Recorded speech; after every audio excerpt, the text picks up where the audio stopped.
ان کی سپورٹ سے اقتدار میں رہے ہیں. یعنی اقتدار میں رہنا، اس کو طول دینا اور ڈالر حاصل کرنا، یہ ہیں دو بنیادی مقاصد. اس کے لیے عوام پر بوجھ ڈالنا پڑتا ہے، ٹیکس لگانے پڑتے ہیں، بجلی کے نرخ بڑھانے پڑتے ہیں، گیس کے نرخ بڑھانے پڑتے ہیں. وہ کریں گے. برآمدات گرتی ہیں تو گریں، اس کی کسی کو پرواہ نہیں ہے. بجٹ خسارہ ہو تو ہو، اثاثے بیچ دیں گے.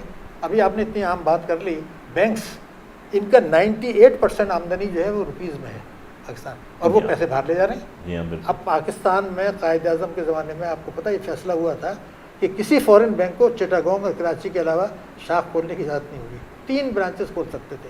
آپ نے اپنی بڑی بڑی بینکس غیر ملکیوں کو بیچ دی. دنیا میں کوئی بیچتا ہے ایسے؟ اپنی بڑی بینک جو کما رہا ہے 98% روپیہ، وہ آپ نے غیر ملکیوں کو دے دیا، وہ ڈالر لے جا رہے ہیں، جو ابھی آپ نے مثال دی. تو ہمارے یہاں جو فورن ڈائریکٹ انویسٹمنٹ آیا وہ کیا آیا؟ ڈبل روٹی کے اوپر گوشت کا ٹکڑا ڈالا اور وہ میک ڈونلڈ بن گیا، پیسہ باہر لے گئے. ایکچولی سرمایہ کاری جو ہوتی ہے وہ ہوتی ہے جس سے آپ کا انفراسٹرکچر بہتر ہو، آپ کے امپورٹس کم ہوں، آپ کا ایکسپورٹ بڑھے. یہ 3 ہوتے ہیں. ہمارے ہاں تو وہ ہو رہا ہے جس سے آپ کی امپورٹ تو بڑھتی ہے اور پیسہ باہر چلا جاتا ہے، جو آپ نے کہا 100% منافع لے گئے. تو اس کو میں کہتا ہوں پریشان کن سرمایہ کاری. کوئی ناٹ اکوالٹی. ابھی جو آپ کے مشیر آئے ہیں انہوں نے یہ کہا ہے کہ جی ہم مراد دیتے ہیں بزنس کمیونٹی کو، جی لیکن یہ ہے کہ وہ مراد لیتے ہیں لیکن ایکسپورٹ نہیں بڑھتی. تو وہ کہتے ہیں جی بجلی پانی گیس کو ٹیرف کو کم کریں، لیکن IMF نے تو کنڈیشن لگا دی کہ اس کو اور بڑھائیں، اس کو اور بڑھائیں. تو مطلب انڈر دی سرکمسٹانسز آپ نہیں سمجھتے کہ یہ جو انڈسٹری ہماری تھوڑی بہت باقی بچی ہوئی ہے اس کا بھی کام ہونے والا ہے؟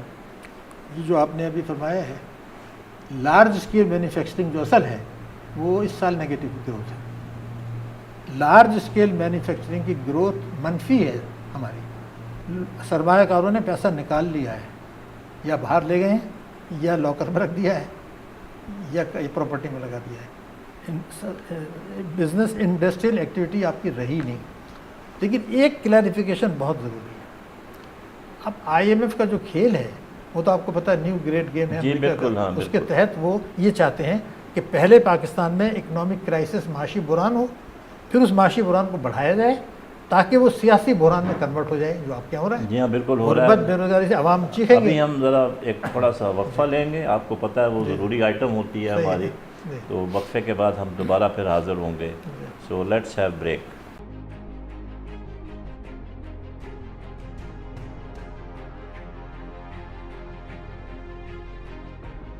ہم کدھر بھٹک رہے ہیں؟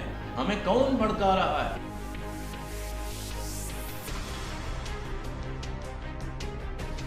ہم کریں گے کھل کے بات، سچائی اور دلیل کے ساتھ. اعظم سواتی صاحب کا استعفیٰ لیا گیا. میں بٹ صاحب آپ کی بات بالکل ٹھیک. آپ کا اسٹیٹس کو ہے وہ سر ایک دم نہیں ٹوٹتا ہے. 21 توپوں کی سلامی ہے PTI کو، لیکن وہ مجبوری میں دیا گیا ہے. یا تو اسے ریولوشن توڑتا ہے یا ریفارمز.